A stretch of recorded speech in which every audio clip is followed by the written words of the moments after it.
And hey tubers, this here is kind of it's a gift, but it's a little bit of a joke and a challenge all at the same time from a buddy of mine who is the curator for the reptiles and amphibian at Los Angeles Zoo.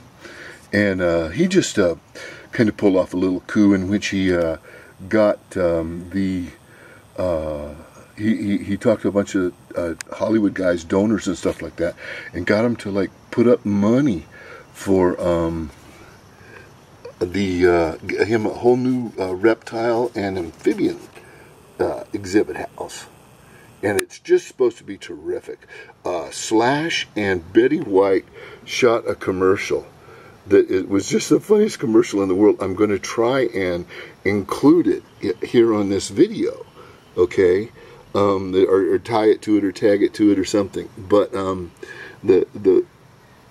what's really humorous about their video is, I mean, they did it for free. There's just a promo video for free. And now here's just some of the local Serenos right there. The thing that's cool about their video that you don't realize when you're watching the commercial is they were the two biggest donors towards the new reptile. I forget what they call it.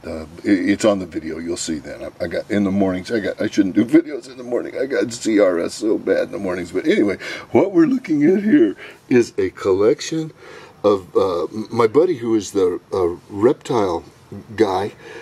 Travels the whole world, you know, snagging snakes for the LA Zoo, you know, and he's got like a whole bunch. He's got about 3 or 4 types of South American and deep Mexican mountain rattlesnakes that he got to name after himself and his friends. Now, you reptile guys know what that means. I'm not going to bother everybody with reptile nerd talk, but he's got like a whole list of accomplishments that he's done. I think he was the first person in the United States to successfully breed Komodo dragons. He was the first person in the United States to successfully breed Gila monsters. You know, he's just got a whole lot of achievements like that. But what he did, what is funny about this whole deal, the reason I'm going through this ordeal, is here is a whole bunch of like the hottest peppers on the face of the planet that he has sent me some. He gets seeds and then he brings them home and grows them and he sends me them. Now check out some of the names here. This starts off with something sounds, you know, maybe not that scary. A brute, or so I can't even read that anyway. Yeah, Brute Lorca Ghost Chili. That's not so bad. And then you come over here, and this one is a Nagva Viper. And I think Naga was the bad cobra snake in the Rikki Tikki Tavi story. Ask Mr. Rikki Tikki Tavi Jitsu. One time I called him Ricky in one of my videos, and he sent me back this just deadly PM going, and he says, "Nobody but my mama ever called me Ricky, and one of us didn't bleed shortly afterwards over it." So I stopped calling him Ricky, but now I call him Rikki Tikki Jitsu. Well, anyway, over here we got a black cobra chili and a Trinidad scorpion. Now you think there isn't a little bit of sweat on your upper lip sitting on that plate, my friends? Oh my gosh, I'll report back. Well, hey, my tuber friends, I have a little morality tale for you this morning, okay? When I was a youngster, I wasn't always a pestle hunting fool, okay? And I kind of got involved in some other endeavors in which the authorities got kind of mad at me, and I ended up turning a birthday or so in my very early 20s. Out at the county recreation farm, let's call it, okay? And it was up in San Jose, California, and they used the place as kind of like a halfway safety valve for decompressing the guys coming in out of Soledad and Folsom and, you know, some of the pretty hardcore non-recreative places that people who got cross with the law got to stay.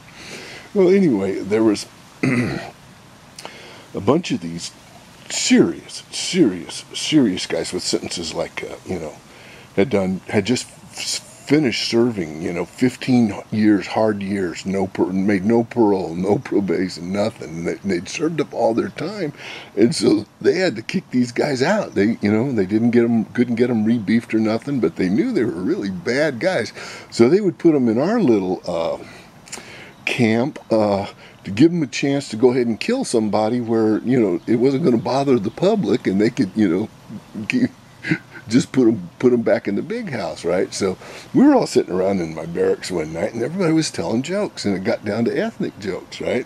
So everybody's telling all the ethnic jokes, and of course the place is divided up among about 4 ethnicities that, you know, you do the slightest thing wrong, and, you know, one of them is going to the, you know, going to go get their shanks and come back and talk to you about it. And so I'm sitting there quiet as a church mouse, okay?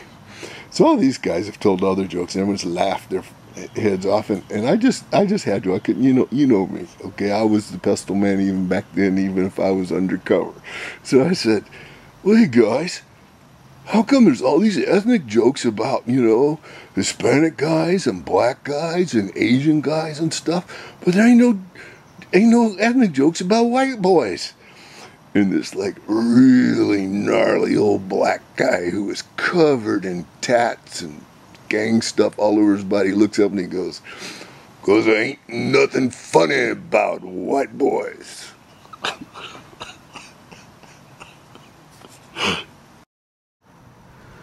Which now brings me up to the subject of wives. And if I had one comment to say, it would be, ain't nothing funny about wives. Because, I mean, it's just fine when they throw their stuff all over your tools chests in the garage and use your rocks to put potted plants on and stuff, okay? But you do one little thing, like, you know, stick just a few of your rocks that, you know, you spent a long time going out there and getting all pretty and stuff in the dishwasher and try and wash some of the oil and grit off of them, and all of a sudden, you're the bad guy. How's that happen? Well, this here is for my point napper buddies. I just wanted to show you guys a little bit of what I spent all day yesterday doing, hacking up. Okay, now this here is a piece of petrified wood ski.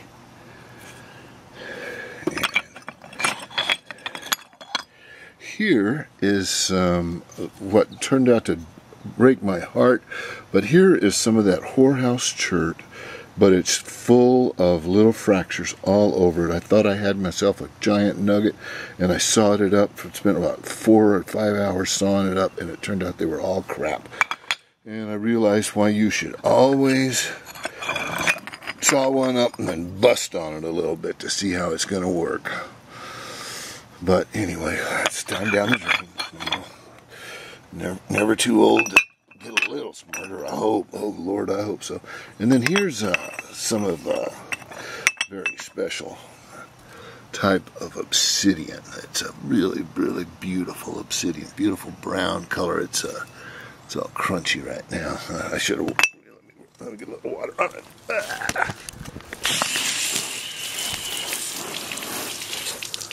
Okay. Yeah, now it'll show off a little better. Okay. And then I went ahead and chopped up some... I don't know, is there any translucence to this? Not much.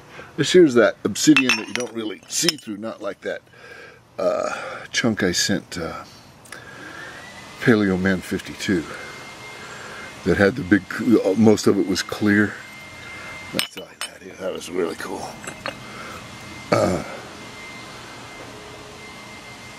And then here is some of that stuff. I think it is the Oregon, Washington flavor of green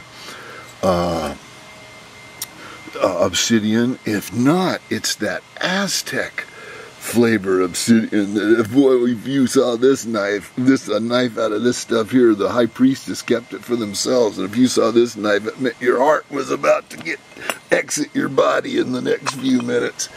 And I'm not sure what this one here is. I think this might be some of that Aussie Australian mookite. Kabali, are you out there? Is this some of you boys' Aussie mookite?